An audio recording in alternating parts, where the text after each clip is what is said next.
Irmãos e irmãs, abramos as nossas Bíblias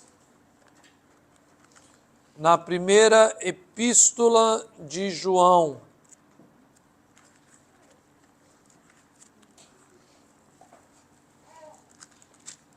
Capítulo de número 3, a partir do versículo 9. E essa é uma mensagem em duas partes.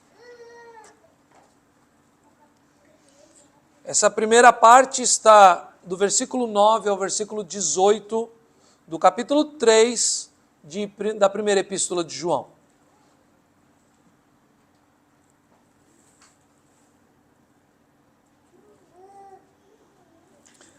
Diz assim a palavra do nosso Deus: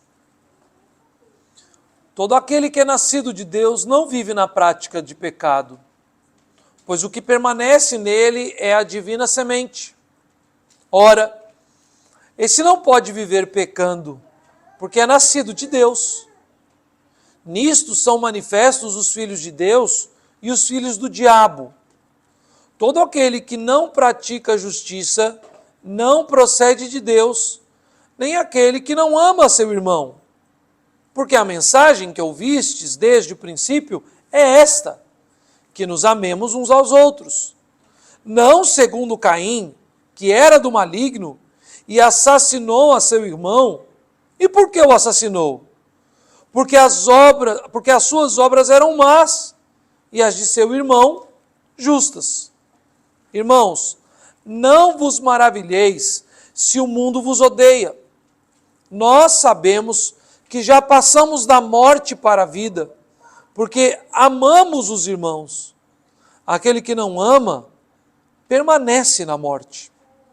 Todo aquele que odeia seu irmão é assassino.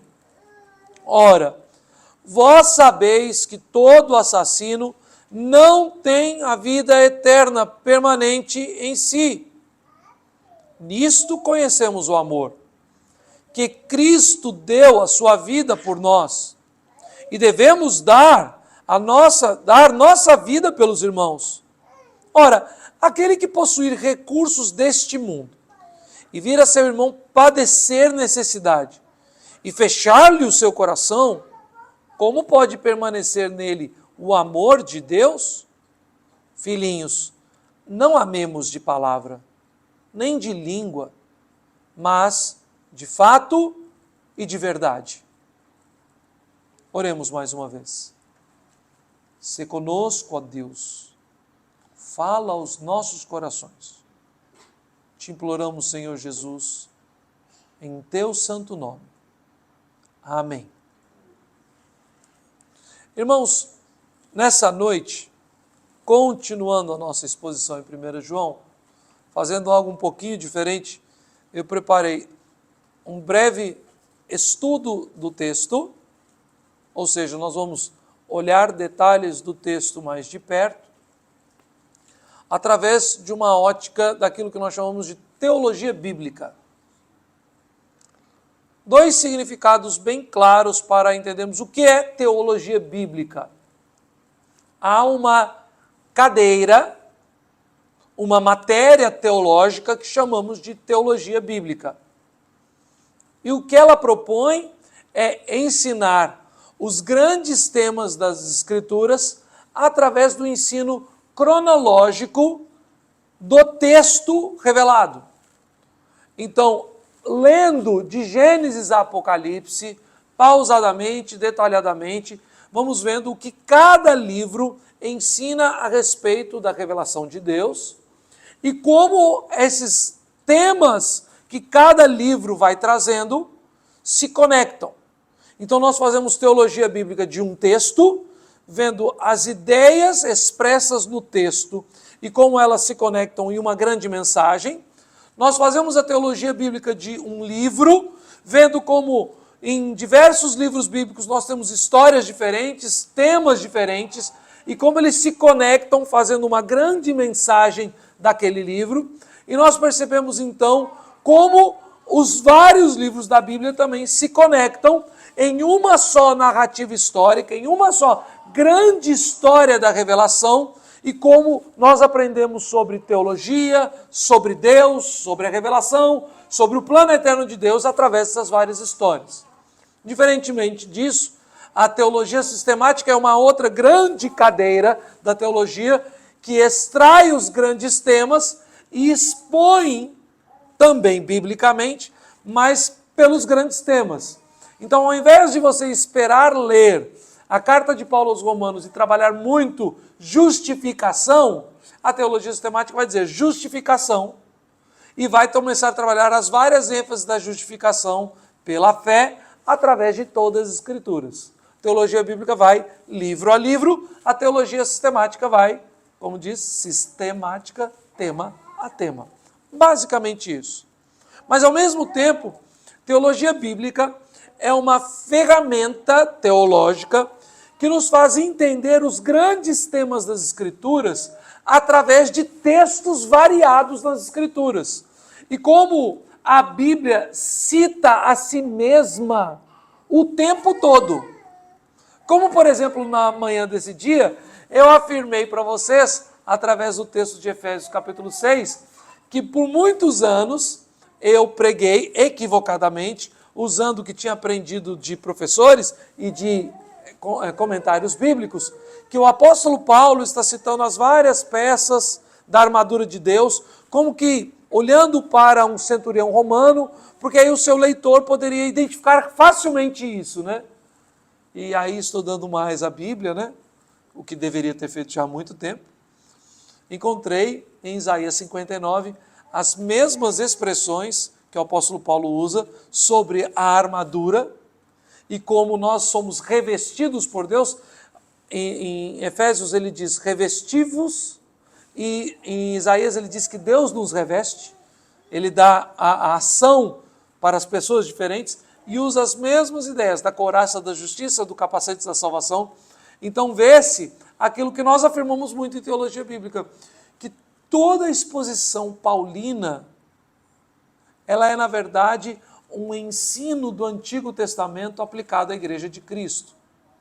E quando nós estudamos teologia bíblica a fundo, nós vemos que toda a exposição do Novo Testamento pode ser interpretada como uma pregação do Antigo Testamento, de toda a doutrina do Antigo Testamento, aplicada à pessoa de Cristo Jesus e à Igreja de Cristo Jesus. Então, assim nós vamos fazer nesse primeiro momento, vendo a mensagem de João nesse pequeno trecho e as diversas conexões com vários outros textos das Escrituras, de forma mais específica com outros textos do Novo Testamento, para que nós possamos então entender os grandes temas deste trecho. Caminhem comigo. Sejam pacientes. Espero que no final vocês entendam. Se não entender, a gente senta e faz umas perguntas e respostas aqui para ver se fica mais claro. Certo? A primeira coisa, então, que nós precisamos entender é que há um grande tema nesta carta. Não é à toa que o apóstolo João é chamado ao longo da história do apóstolo do amor, ou o discípulo do amor. Primeiro, que em todo o evangelho de João, que ele escreveu, ele vai registrar a si mesmo como o discípulo amado, o discípulo amado, o discípulo amado. Não obstante, a sua primeira epístola à Igreja de Cristo Jesus, ela tem o tema central na ideia do amor cristão. O amor a Deus acima de todas as coisas e o amor ao próximo como nós mesmos. Vejam e leiam, se deleitando e mastigando, vagarosamente saboreando o texto. E vocês vão ver como o tema do amor é expresso aqui. Então, nessa primeira parte do texto que nós lemos, né, nessa mensagem de hoje, a primeira parte de uma mensagem em 2 blocos, de 1 João 3, de 9 a 18, nós vamos ver sobre o amor ordenado, o amor proclamado e o amor vivido. O amor ordenado enquanto mandamentos de Deus, o amor proclamado enquanto ao ensino desses mandamentos na vida prática da igreja e o amor vivido, as aplicações bem específicas que João escolhe fazer nesta parte do texto. A primeira coisa que ele diz é que essa mensagem que ele vai falar a respeito do amor de Deus no meio da igreja, amemo-nos uns aos outros, foi ouvida desde o princípio. E nós sabemos que essa terminologia aqui, esse termo usado por João, está referendo-se a desde o primeiro dia da criação. Foi o apóstolo João que no capítulo 1 do seu evangelho começa usando essa ideia. No princípio, ele era desde o princípio, no princípio, e é uma referência direta de João no seu evangelho, no capítulo 1. No princípio era o verbo estava com Deus, e o verbo era Deus, ele estava no princípio com Deus, daí da palavra a expressão no princípio, a Gênesis capítulo 1. E agora, ao aplicar a mensagem do evangelho nesta carta de vida prática da igreja, ele vai dizer neste momento que a mensagem que ouvimos desde o princípio, ou seja, o que Deus está revelando desde o haja luz, é a mensagem de amor a Deus acima de todas as coisas e amor ao próximo como a nós mesmos. Segundo, quando ele fala sobre o amor, ele diz que o amor que temos não é o de Caim. E é muito interessante, porque ele vai fazer um paralelo exatamente entre Caim e Cristo.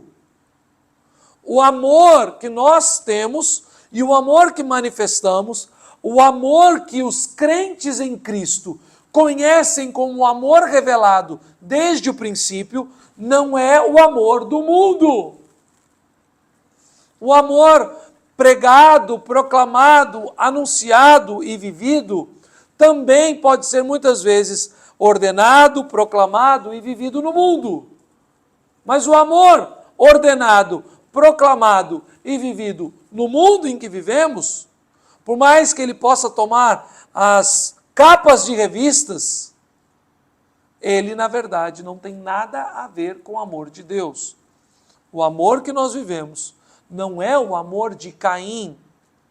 O amor de Caim é o amor às suas próprias obras, as quais são más. O amor a si mesmo, o amor aos seus ídolos, o amor às suas próprias obras, o amor à maldade, é o que leva este homem, entre aspas, cheio de amor, a matar o seu próprio irmão. Por que ele mata o seu próprio irmão? Está implícito no texto. Porque ele se ama mais do que todas as coisas. Ele não ama a Deus acima de todas as coisas, nem ama o próximo como a si mesmo. Ele ama a si mesmo acima de todas as coisas. E por isso, não querendo que suas más obras sejam expostas, nem por Deus, nem pelas boas obras de seu irmão, ele tira a vida de seu irmão. Se não somos como Caim, e se o nosso amor não é o amor desse mundo, o mundo então nos odeia. Terceira coisa, sabemos que já passamos da morte para a vida porque amamos os nossos irmãos. Todo aquele que de fato ama a Deus acima de todas as coisas e tem um coração quebrantado e humilde e compassivo para amar o próximo como a si mesmo, só pode ser aquele que passou da morte para a vida. Os que estão mortos em seus delitos e pecados, os que estão debaixo do governo do príncipe da potestade do ar, não têm condição de amor genuíno. Casam-se e dão-se em casamento. Têm filhos e são filhos. Criam relacionamentos. Têm amizades ao longo da vida. Aparentemente sentem real amor.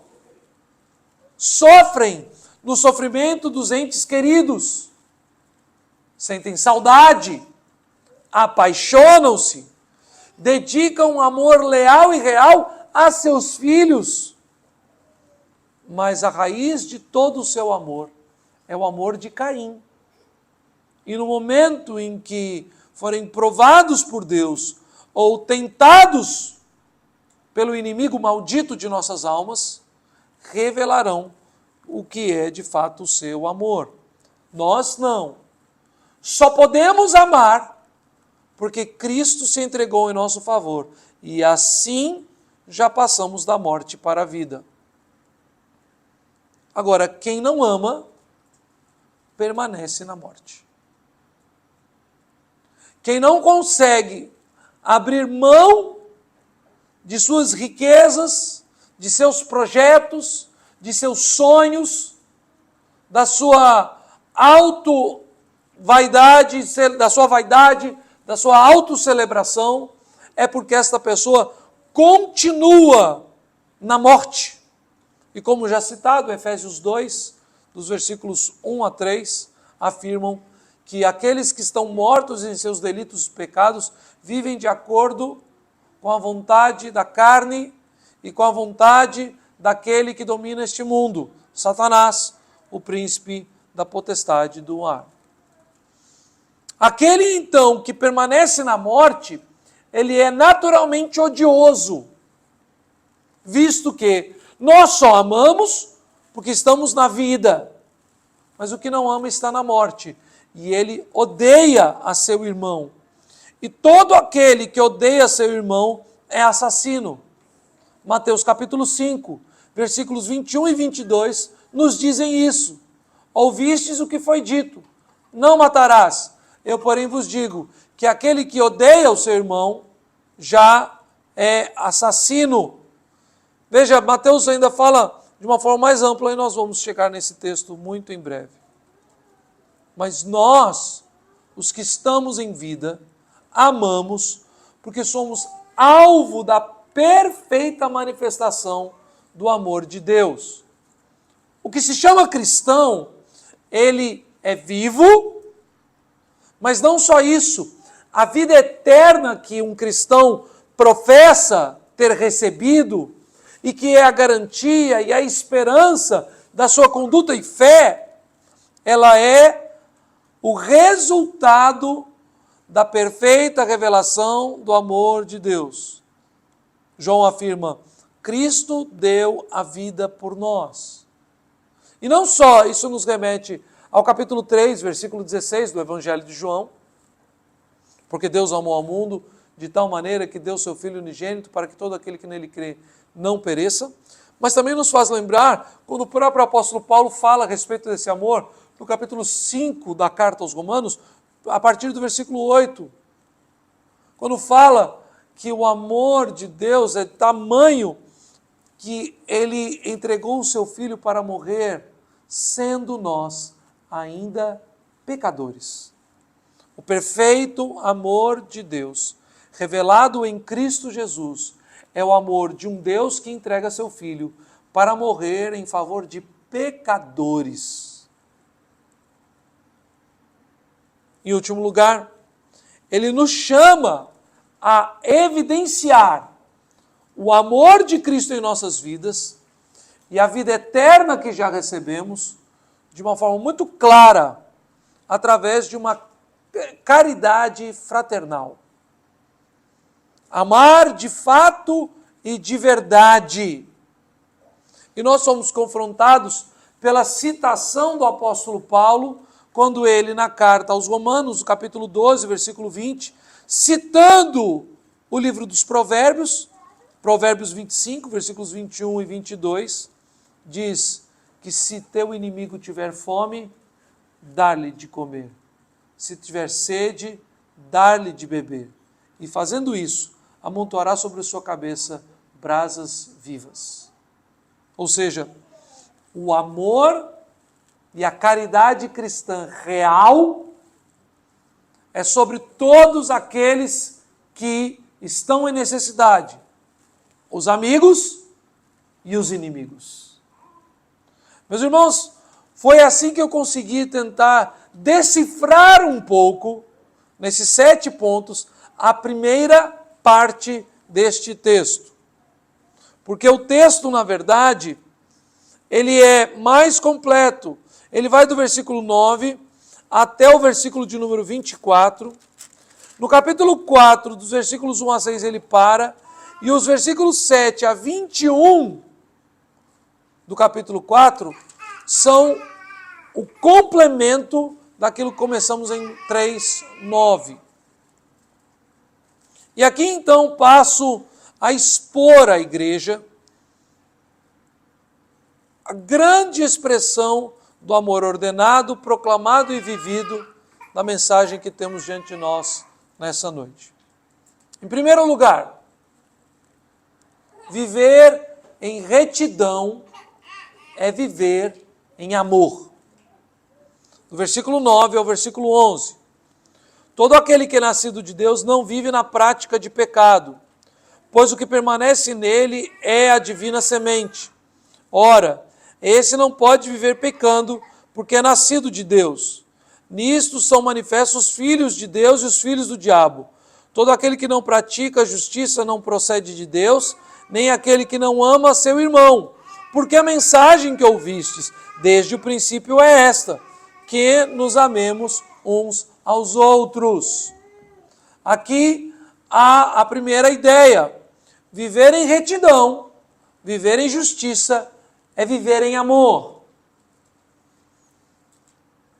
A prática da palavra de Deus e dos mandamentos de Deus e o ensino da proclamação, do anúncio da parte de Deus a toda a criatura, desde o princípio, desde o haja luz e houve luz, é a proclamação da lei de Deus sobre todas as coisas, que revela o amor de Deus acima de todas as coisas e o amor sobre nós mesmos. O amor ao próximo como a nós mesmos. Viver em retidão é viver em amor. A mensagem que ouvistes desde o princípio é esta, que nos amemos uns aos outros. Às vezes dificulta a nossa leitura, porque aqui no meu texto você tem um espaço entre o versículo 10 e o versículo 11 e um título em negrito. Então acaba nos fazendo tropeçar aqui no texto. Mas ele está dizendo o seguinte, que todo aquele que é nascido de Deus não vive na prática do pecado, e diz que todo aquele que não pratica justiça não procede de Deus, nem aquele que não ama seu irmão, porque a mensagem que ouviste desde o princípio é essa, que nos amemos uns aos outros. A revelação de Deus na obra da criação, desde o princípio, expressa essa lei natural de Deus para com tudo aquilo que Ele criou. Que o Criador deve ser amado acima de todas as coisas. Toda a nossa vida deve ser consagrada ao Criador. Obedecer ao Criador é a nossa expressão de amor, de gratidão, de alegria, de prazer, de deleite no Criador. E nós, criaturas que nos deleitamos no Criador, amamos a tudo aquilo que Ele criou. De forma mais especial, amamos a todos aqueles que, assim como nós, foram feitos seres viventes à imagem e semelhança de Deus. Vejam, o amor ao próximo é, em última instância, amor a Deus. Primeiro, porque todos os outros seres humanos foram criados por Deus, assim como nós fomos. Nós somos seres criados diferentemente de qualquer outro ser.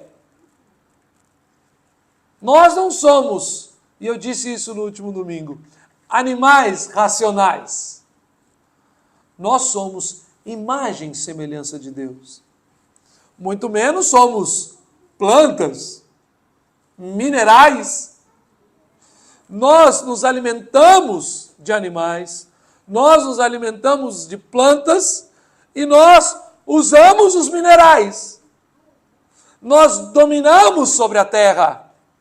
Até mesmo os desastres naturais podem ser usados em nosso benefício. As rochas vulcânicas, depois que se esfria a lava, podem ser usados com diversos benefícios e manuseados e manipulados para o benefício dos homens. Nós somos imagem e semelhança de Deus. E quando nós amamos o nosso próximo, não amamos por sermos como nós. Ou seja, porque o próximo a mim é a minha imagem, é como a minha imagem. Mas todo aquele que ama a Deus, ama a imagem de Deus naqueles que são criados desta forma. Então, o meu amor por cada um dos irmãos aqui nessa noite deve ser expresso no meu amor por Deus. E ao amá-los, os amo porque são naturalmente imagem e semelhança de Deus, e de forma especial amo a todos os meus irmãos em Cristo, porque cada um de vocês revela na minha vida parte daquilo que é o caráter de Cristo em cada um de vós. Cada um de vocês manifesta na sua fé genuinamente cristã e bíblica aquilo que o Evangelho manifesta ao nosso favor. Então, se amamos a Deus, amamos a sua criação, amamos o Evangelho, amamos a Cristo, amamos-nos uns aos outros. Viver em retidão é viver em amor. Quem ama a lei de Deus, pratica a lei de Deus. Quem ama a lei de Deus, ama o próximo. Quem ama a lei de Deus, ama a Deus acima de todas as coisas. E ama o próximo que foi criado por esse Deus e que manifesta a imagem de Deus. Quem vive em retidão e justiça, vive pela obra de Cristo. Quem vive em justiça, vive porque foi justificado pelo justo Cristo. Então ama os outros cristãos, porque vê também nas suas vidas as obras perfeitas e maravilhosas de justiça de Jesus. Nós somos imperfeitos, mas as obras de Cristo em nosso favor são perfeitas. Nós ainda as manifestamos de uma forma acanhada, limitada, meio que em sombra. Mas nós sabemos que todos aqueles que vivem o amor de Cristo vivem porque Cristo se manifesta em suas vidas. Mas aqueles que não vivem em retidão, não vivem em amor. E de fato odeiam o amor. Que ideia contraditória, meus irmãos. Que ideia ensandecida. Parece-nos, irmãos, que isso sequer é possível. Odiar o amor. Mas é isso que João está nos dizendo. E quando ele cita Caim, ele está falando que o ódio não é exatamente contra as pessoas. O ódio, na verdade, que aqueles que estão mortos em seus delitos e pecados carregam em seus corações, é sim contra as obras de Cristo nas pessoas. Então vejam, eu acabei de afirmar que nós amamos os nossos irmãos em Cristo, porque sendo eles imagem e semelhança de Deus, e agora redimidos pelo sangue do Cordeiro, expressam em suas vidas vários atributos e atitudes que revelam a justiça de Cristo. E é exatamente por esse motivo que o mundo nos odeia. Caim não odiava Abel. Caim, na verdade, odiava as obras de Cristo, vividas por Abel. Abram comigo a carta aos Hebreus, o capítulo de número 11, o versículo de número 4. Hebreus 11, 4. Pela fé, Abel ofereceu a Deus mais excelente sacrifício do que Caim, pelo qual obteve o testemunho de ser justo, tendo a aprovação de Deus quanto às suas ofertas. Por meio dela, também, mesmo depois de morto, ainda fala. Aqui o autor aos Hebreus está falando sobre a fé salvadora, a fé em Cristo Jesus. E ele diz então que pela fé os antigos, versículo de número 2, obtiveram um bom testemunho. Caim não foi morto por Abel não foi morto por seu irmão Caim, porque Caim não gostava de Abel. O ódio do mundo contra os cristãos é o ódio do mundo contra Cristo. Todos aqueles que vivem na prática das obras não têm obras justas. Toda a outra religiosidade, a não ser o cristianismo, toda a religiosidade humana é em si uma religiosidade de obras. E todas as obras que são praticadas não estando em Cristo são obras más. E é por isso então que o mundo odeia aqueles que, não praticando obras humanas, vivem pela fé na obra de Cristo. Este é o motivo de todo aquele que ama a Cristo ser odiado pelo mundo. Prestem bem atenção. No capítulo 3, aqui de 1 João, no versículo 1, ele diz: por esta razão, lá no final do versículo, o mundo não nos conhece, porquanto não o conheceu a ele mesmo. A primeira coisa que ele diz a respeito da animosidade do mundo contra Cristo, aplicado na vida da igreja, é que o mundo não conhece os cristãos. Agora, aqui no versículo de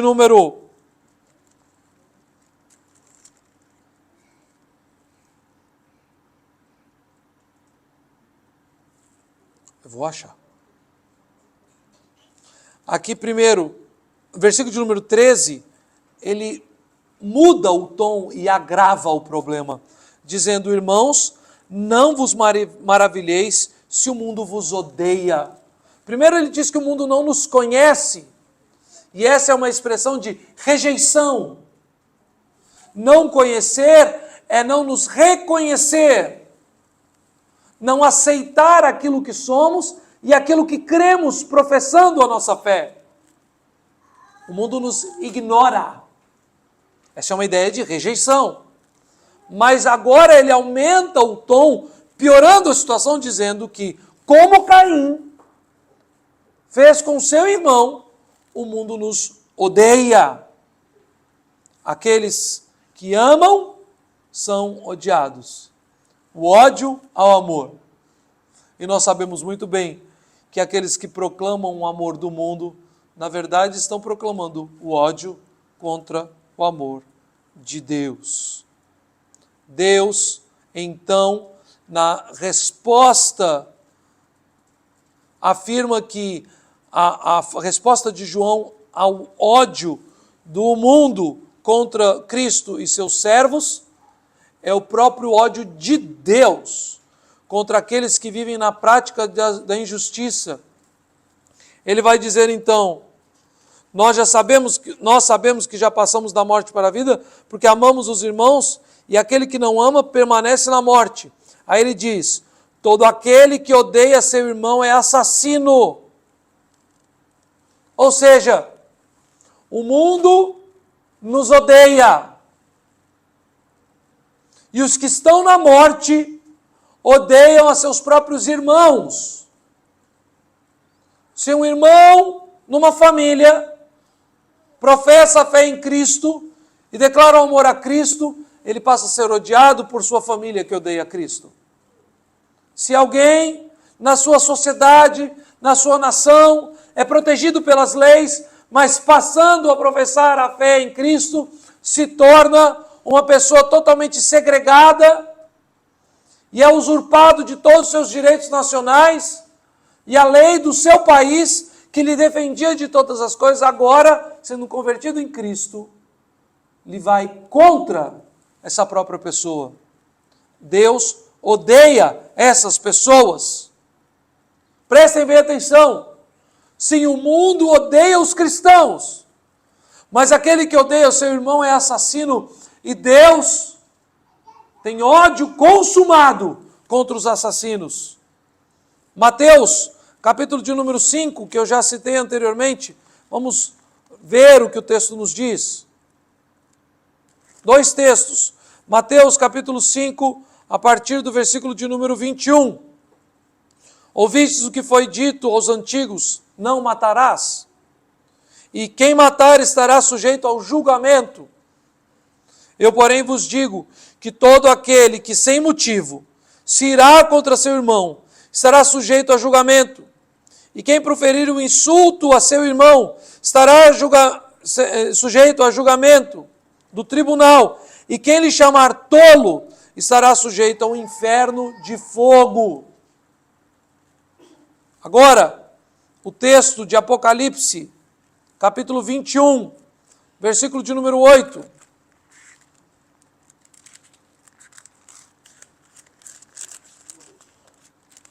Apocalipse 21, 8. Quanto, porém, aos covardes, aos incrédulos, aos abomináveis, aos assassinos, aos impuros, aos feiticeiros, aos idólatras e a todos os mentirosos, a parte que lhes cabe será no lago que arde com fogo e enxofre, a saber, a segunda morte. Prestem bem atenção. O contexto do Evangelho de Mateus, a pregação de Jesus no chamado Sermão do Monte, ele está fazendo uma confrontação direta a toda a doutrina legalista dos teólogos dos seus dias, os fariseus, os saduceus, os escribas. E ele está dizendo o seguinte, que os homens dizem, não matarás, mas por causa do Evangelho de Cristo, muitos judeus se levantaram em ódio contra os seus irmãos. E vejam, Jesus é irmão deles. Jesus é filho de Davi. Jesus é da linhagem de Judá. Jesus é judeu. Depois o apóstolo Paulo, que quando se converte, se torna perseguido e odiado pelos judeus. Ele diz que ele era hebreu de hebreus, ou seja, profundo conhecedor e mestre da lei de Deus, ilibado em seus dias, superior em conhecimento teológico, em zelo e em piedade a todos os seus contemporâneos. Mas, no momento que Paulo entrega a sua vida a Cristo e declara o seu amor a Cristo, ele se torna odiado pelos judeus. Essa é a ideia aqui de Mateus, quando Jesus, no Sermão do Monte, está falando que aquele que odeia o seu irmão é assassino. Ele não está falando, não é uma coisa simples, porque a gente usa muito a expressão irmão, nós usamos a expressão irmão no seio da igreja. E a gente lê e interpreta para os nossos dias como se a gente estivesse falando assim, aquele que tem ódio de alguém que é membro da mesma igreja. Sim, é tão pecado quanto aquilo que Jesus falou aqui. Mas o que Jesus está dizendo é para os judeus que odiavam aqueles que seguiam a Jesus. Odiavam a Jesus. Tomaram um ódio tão grande quanto João Batista que lhe permitiram ser por Herodes decapitado. Os fariseus tinham ódio de Jesus. Muitas e muitas vezes tentaram apedrejá-lo, jogá-lo de abismo. Mas o poder de Deus não lhe permitiu. Mas quando o poder de Deus, para cumprir a sua vontade eterna, entregou a Jesus, eles o mataram. E isso Pedro deixa claro na sua pregação em Jerusalém no dia de Pentecostes. Que Jesus se entregou e ele diz aos judeus que lhe ouviam, vós o matastes. Assassinos. Assassinos. Vejam, eles diziam, não matarás. Mas eles mataram o Filho de Deus, porque odiavam o Filho de Deus. E odiaram e perseguiram muitos cristãos. O ódio contra os cristãos não é um ódio pessoal. Não é um ódio a Paulo, a Pedro, a João, é um ódio aos cristãos, porque o mundo odeia Cristo, assim como Caim odiava Abel por causa das suas obras justas, por causa da fé genuína de Abel, porque Abel apresentou seus sacrifícios diante de Deus e ele foi aceito porque Deus lhe viu fé e na sua fé lhe imputou justiça. Abel foi justificado por Cristo Jesus e recebeu a fé salvadora ainda ali, nos primórdios da humanidade.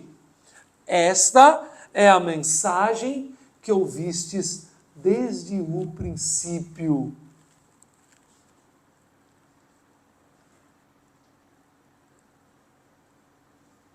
Viver em retidão é viver em amor. Mas aqueles que não amam vivem na injustiça e odeiam os que amam a justiça. João continua, porque ele vai conduzindo, e eu sei, meus irmãos, talvez vocês tenham sido mais abençoados na meditação desse texto nessa semana, caso tenham meditado nesse texto, mas ler João para mim é muito denso. São muitas palavras em pouco espaço. E ele vai se repetindo, e ele joga uma ideia no começo, uma ideia no final, e às vezes eu me sinto no emaranhado. Mas o que ele está fazendo, na verdade, é repetir e aplicar. Repetir e aplicar. Ele continua então e ele vai nos mostrar que as nossas práticas de justiça vão muito além de cumprirmos ou não a lei moral. A nossa prática da justiça está muito além de cumprirmos a lei moral. Ou seja, se o resumo da lei é o amor a Deus acima de todas as coisas e ao próximo como a si mesmo, não é buscando cumprir todos os pontos da lei moral, principalmente na expressão do decálogo dos 10 mandamentos, que nós alcançaremos esse amor. Não. O nosso amor é fruto da manifestação do amor de Deus, Jesus. E é isso que o texto de Romanos, capítulo 5, versículo 8, nos afirma. Romanos 5, 8.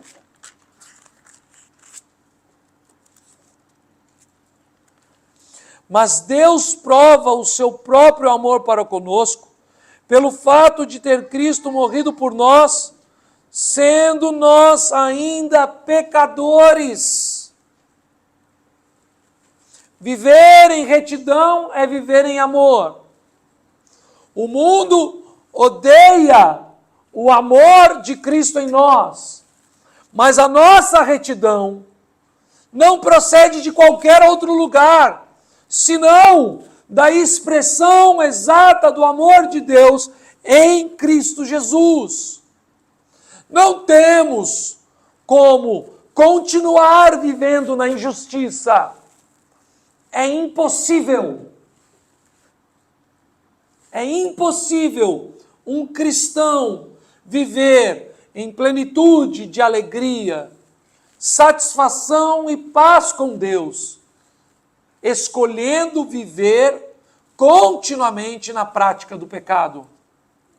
Olhem para o exemplo do grande rei Davi, chamado um homem segundo o coração de Deus.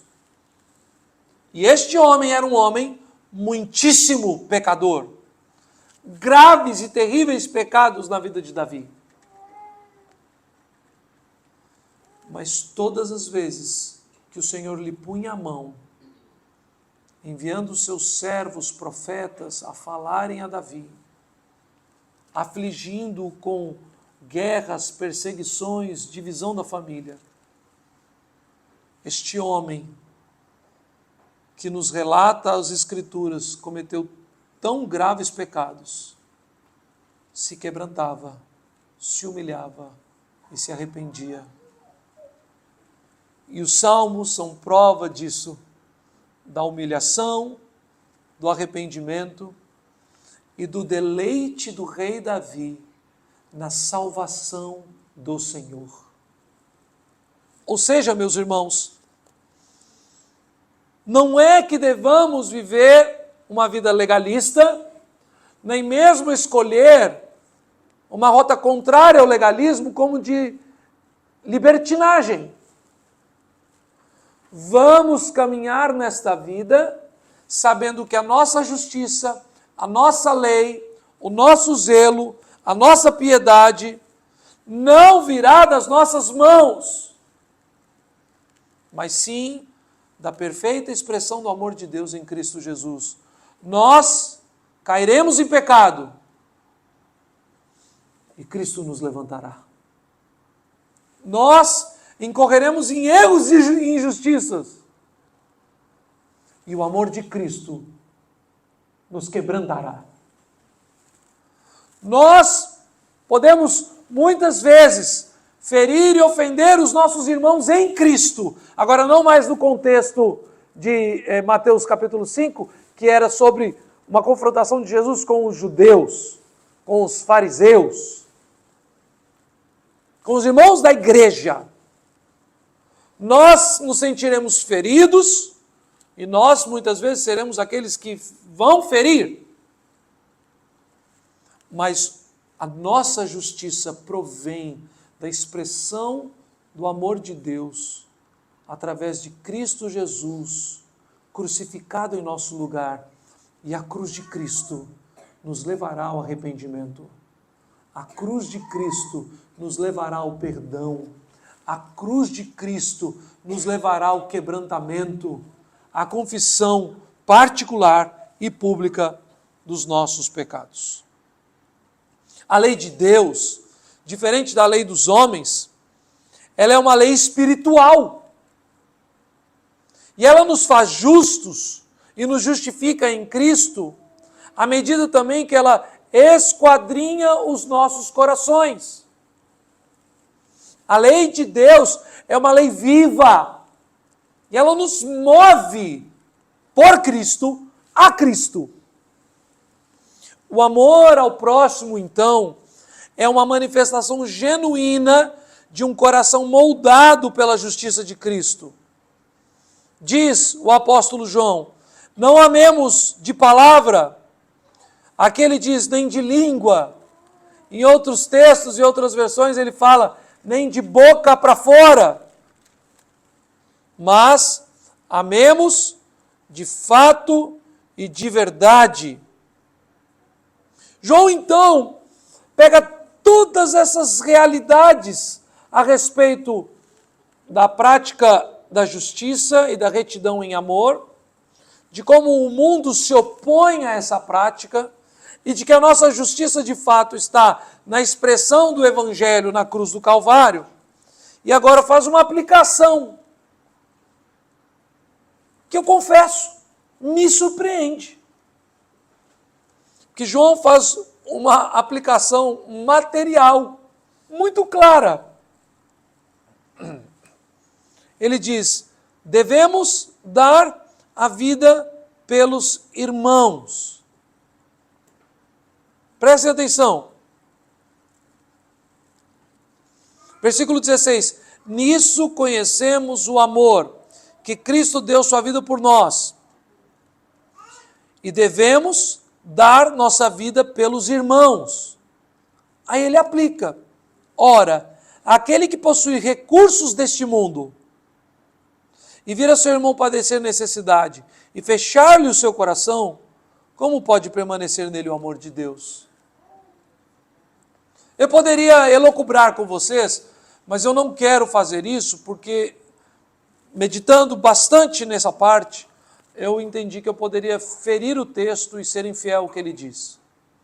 Porque recursos deste mundo, você pode dizer, mas se você então tem talentos com construção, você tem talento, sabe manusear bem madeira, então você pode saber que o irmão está com a cama quebrada e lá, Se você é médico, você pode receber um irmão. Se você tem nessa área, vocês estão envolvidos com educação domiciliar e vê irmãos que estão começando nessa área, pode se reunir, ajudar. Não, não, não, não. O que ele está falando aqui é sobre dinheiro. Recursos deste mundo. Padecer necessidade. Ou seja, ele está mostrando que há na vida cristã um desafio gigantesco de não incorrer neste pecado e cair na injustiça do mundo, que é o ídolo, talvez um dos maiores, se não o maior ídolo do coração do homem. Para muitos, o maior ídolo. O dinheiro, o ouro, as posses e as benécias dessa terra. Amar o dinheiro. Lembrem-se, meus irmãos, foi com tristeza que o Senhor Jesus constatou isso na vida daquele homem que tradicionalmente nós chamamos no Evangelho de o jovem rico. Ele queria andar com Cristo, ele queria ouvir os ensinos de Cristo, ele reconhecia que Jesus vinha da parte de Deus, ele lhe chamou de bom mestre, ele amava a lei de Deus, mas ele amava algo acima de todas essas coisas. As suas posses, os seus bens, as suas riquezas, toda a sua garantia pessoal estava no seu fundo de reserva, nos recursos financeiros, no trabalho para o Estado que me garante um plano de saúde. Vocês sabem, eu já falei isso com vocês, não existe nada que condene o trabalho justo e os recursos para aquisição de bens, plano de saúde, viagem de férias. Nada nas Escrituras condena essas coisas. O que é condenado é quando isso se torna para nós Deus no lugar de Deus. Quando colocamos as dádivas de Deus como Deus e damos a eles, damos às dádivas um altar idólatra. Consagramos as nossas vidas às dádivas. E abrimos mão de muitas coisas por não sermos generosos. E aqui ele está falando com o nosso próximo. O texto que nós devemos nos lembrar, que fala sobre um chamado, é isso que o que João, na verdade, está fazendo aqui. É um chamado a repensarmos o uso dos nossos recursos materiais em favor da fraternidade cristã. E qual seria então a medida, a extensão deste amor manifesto em ações vivas e concretas com o uso dos nossos recursos financeiros? De que forma nossa mente deve ser transformada para não pensemos mais em ajuntar tesouros nessa terra, onde a traça e a ferrugem corroem? De que forma deveríamos pensar mais em austeridade e frugalidade santa? De que forma deveríamos pensar em curtir mais as coisas que já temos e não acumular para algo a mais? De que forma deveríamos muitas vezes pensar em abrir mão de nosso entretenimento, de grandes viagens familiares, de grandes projetos internacionais, de levar as crianças para, quem sabe, um dia, no aniversário aí de 15 anos do Davi, e faz as contas dos outros, né? Um dia nós vamos juntar dinheiro por 15 anos, 10 anos, 20 anos, para que possamos ir para a Europa em família. E mudando o nosso conceito, doarmos o que temos em favor da obra de Cristo. Qual é a extensão, então, do próximo? Quem é essa pessoa que nós devemos olhar para ele e ver as suas necessidades? O texto que nós podemos facilmente entender melhor a respeito desse assunto está no Evangelho de Lucas, capítulo de número 10, versículo 25 a 37, que é um texto conhecido de todos nós, que é a parábola do bom samaritano. Lucas 10.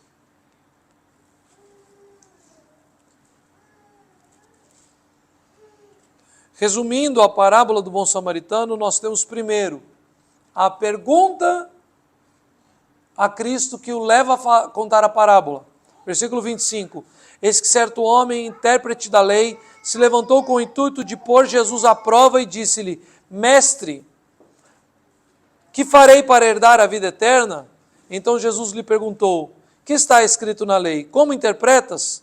A isto ele respondeu: Amarás o Senhor teu Deus de todo o teu coração, de toda a tua alma, de todas as tuas forças, de todo o teu entendimento. E amarás o teu próximo como a ti mesmo. Então Jesus lhe disse: Respondeste corretamente, faze isso e viverá. Ele, porém, querendo justificar-se, perguntou a Jesus: Quem é o meu próximo? Ao final da parábola, Jesus então lhe pergunta no versículo de número 36, qual desses três te parece ter sido próximo do homem que caiu nas mãos dos salteadores? Respondeu-lhe o intérprete da lei: o que usou de misericórdia para com ele. Veja, o intérprete da lei, muito provavelmente um fariseu, jamais diria o samaritano. Jamais. Mas sendo um homem inteligente, respondeu: o que usou de misericórdia para com ele. Então lhe disse, Jesus, vai e procede tu de igual modo. Quem é o próximo? Quem é o meu próximo? Todo aquele que, caído neste mundo tenebroso, padece sem o conhecimento do Evangelho. O cristão deve estar sempre pronto a manifestar a sua justiça em amor, como fruto do amor de Cristo que lhe conquistou. O cristão deve estar sempre pronto a declarar e a evidenciar a vida eterna que herdou, sendo generoso em fazer a obra de Cristo aonde ele tiver consciência. Vejam, eu não quero puxar a brasa para minha sardinha nessa aplicação final. Porque eu tenho sempre, e eu conto aos irmãos, confidencio aos irmãos, que talvez, muitas vezes eu não tenho feito da forma mais sábia. Certamente, eu ainda preciso orar muito, estudar muito, meditar muito e clamar ao Senhor que me dê entendimento do alto de como ser um pastor de uma igreja local que instrui, que incentiva, que lidera e que encoraja esta igreja a se tornar de fato uma grande agência missionária. Talvez não seja tão simples assim como dizer assim, olha, vamos separar metade e mandar para qualquer canto. Não é assim, eu sei disso. E sei que ainda preciso de muita instrução do Senhor nessa área. Mas, uma coisa é certa, na aplicação do texto de hoje, porque assim João conduz os leitores a vivermos este amor não da boca para fora, mas de fato, o amor que nos justifica, o amor pelo qual somos odiados, o amor expresso de forma perfeita na pessoa de Cristo. Se queremos vivê-lo de fato, uma das coisas, e eu falo novamente, para mim é estranho ler que João aplica recursos financeiros. Mas sabendo que nós muitas vezes amamos o mundo e as riquezas desse mundo, acredito no Senhor, que é por isso que o Espírito Santo conduz João dessa forma. Para que nós evidenciemos esse amor como igreja, nós devemos estar prontos e atentos a fazer de tudo por qualquer irmão em Cristo, em qualquer lugar do mundo, que suplique a nossa ajuda. Nós devemos estar atentos às obras missionárias ao redor do mundo e prontos a dar tudo aquilo que tivermos para socorrer a Igreja de Cristo em qualquer lugar do planeta. Como é triste, meus irmãos, triste ter ouvido na minha vida várias conversas a respeito de missões, onde grandes pastores e grandes igrejas afirmam investir só em países pobres. Como é triste! E eu acredito que esse foi um dos grandes motivadores do meu coração a sempre ter um olhar maior para a Europa. Porque eu vi a vida inteira que Europa é turismo, não é missão. E isso não tem qualquer correspondência com o amor de Cristo e com as Escrituras Sagradas.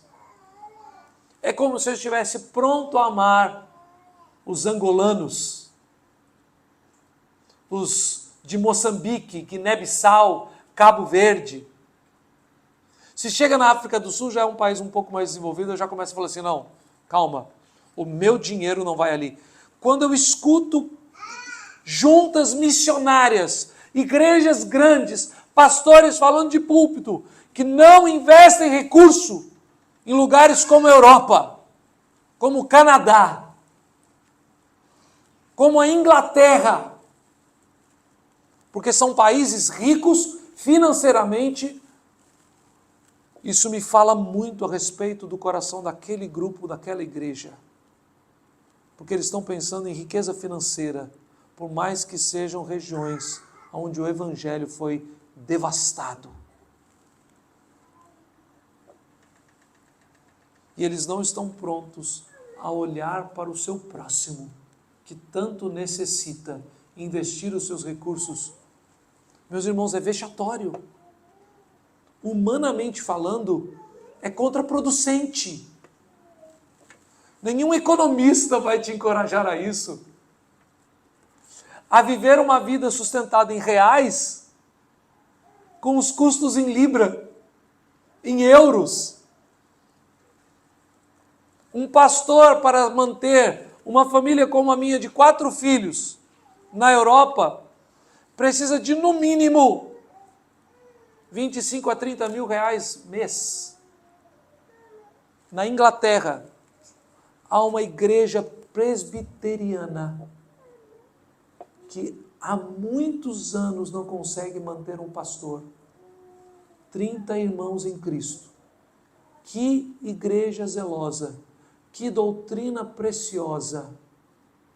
Mas eles precisam hoje de pelo menos 4 mil libras para poder manter o sustento de um pastor com o básico. O básico para uma família como a nossa é de 3.500 a 4.000 libras mês. E essa pequena igreja no noroeste da Inglaterra, numa cidade chamada Hexham, não consegue ter missionários para lá, nem americanos, nem canadenses, nem ingleses, nem brasileiros.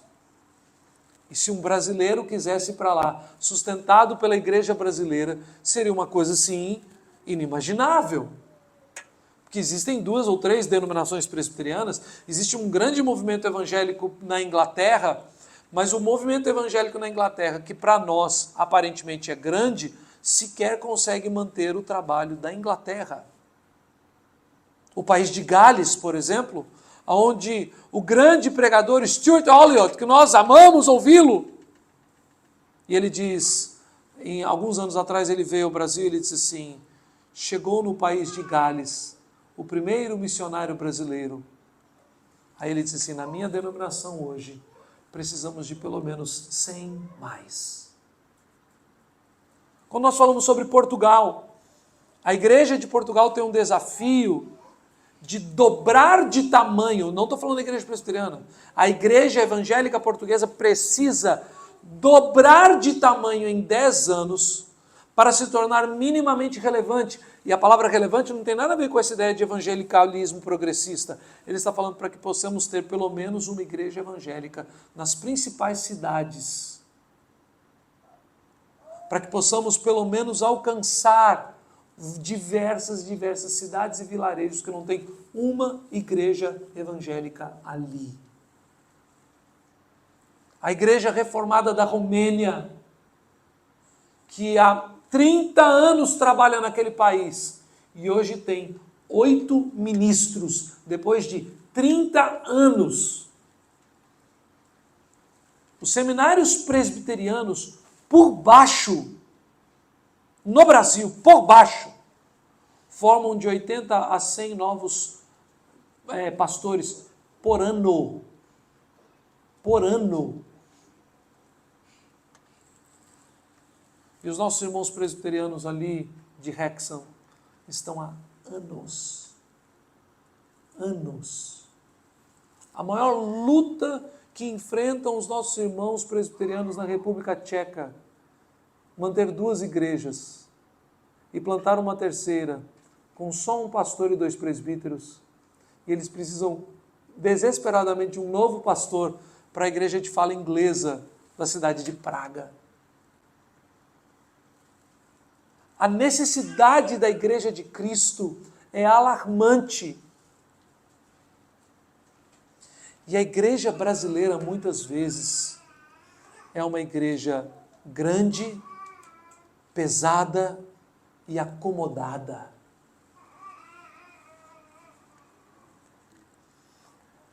Isso realmente, meus irmãos, me incomoda. Ora, a nossa justiça está no amor de Deus. E pelo amor de Deus que nos justifica, nós somos odiados. Mas essa justiça se faz de forma perfeita, manifesta na pessoa de Cristo Jesus. E agora, nós não podemos receber este evangelho de forma passiva. A obra do amor de Deus em nossas vidas vem exclusiva e totalmente de Cristo. Mas nós não podemos nos enganar, meus irmãos, como se essa manifestação pudesse ser recebida fazendo de nós agentes totalmente passivos. Não! A obra exclusiva de Cristo, ela vem carregada de uma santa vocação, de um chamado para todos. Somos chamados por Deus a uma vida que reflita, proclame aquilo que Cristo já fez em nosso favor. As nossas boas obras devem ser o fruto do amor de Cristo em nossas vidas. A vida eterna que manifesta em nossas vidas é a expressão de fé no amor de Cristo em nosso favor. Nós amamos e só temos capacidade de amar porque Cristo deu a sua vida por nós. Se vivemos então este amor nas obras de Cristo que praticamos, visto que somente pela sua morte e ressurreição nós agora vivemos, como podemos não ministrar este amor que nos foi outorgado na vida do nosso próximo? Se fecharmos o nosso coração, não seremos como Cristo, Se fecharmos o nosso coração, seremos como Caim. E amaremos de fato a injustiça, ao invés de amarmos a justiça. Amaremos o mundo e não a vida eterna. Terminaremos, irmãos, odiando a Cristo e o amor de Cristo nos outros. Ao fecharmos os nossos corações, nos tornamos como Caim, e ao vermos as boas obras dos verdadeiros cristãos, ao invés de amando-os, nos quebrantarmos e desejarmos diligentemente imitá-los, porque eles imitam a Jesus, nós os criticaremos, zombaremos deles, porque de fato as suas obras nos fazem odiá-los. Existem igrejas, meus irmãos, de teologia bem distinta da nossa, dando tudo por amor ao próximo. E sabe o que nós dizemos? Mas eles não são confessionais. Nós olhamos para as obras de Cristo na vida dessas igrejas. Eu não estou falando, obviamente, vocês me entendem, de nenhuma seita, de nenhuma religiosidade falsa e justificando uma teologia mentirosa. Mas existem muitos irmãos em Cristo, genuinamente cristãos, dando tudo, tudo.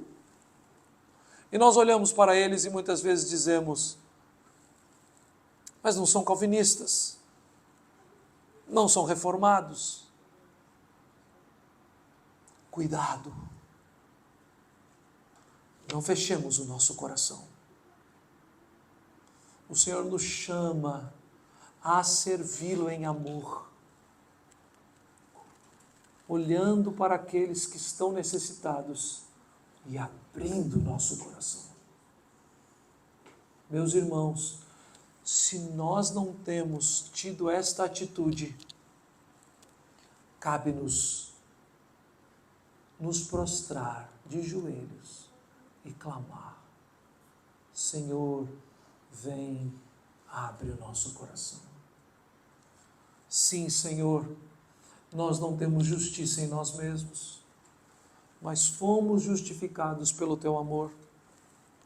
Sim, Senhor, nós bem sabemos que o mundo nos odeia, odiando a Ti. Sim, Senhor, nós sabemos que nós naturalmente somos como Caim e não como Abel. Dá-nos a fé de Abel. Sim, Senhor, exalta Cristo em nossas vidas, aquele que nos outorga justiça, amor, vida eterna, e abre os nossos corações para servi-lo em amor, servindo os nossos irmãos, que tão pouco têm. Meus irmãos, nós temos tanto. Nós temos tanto.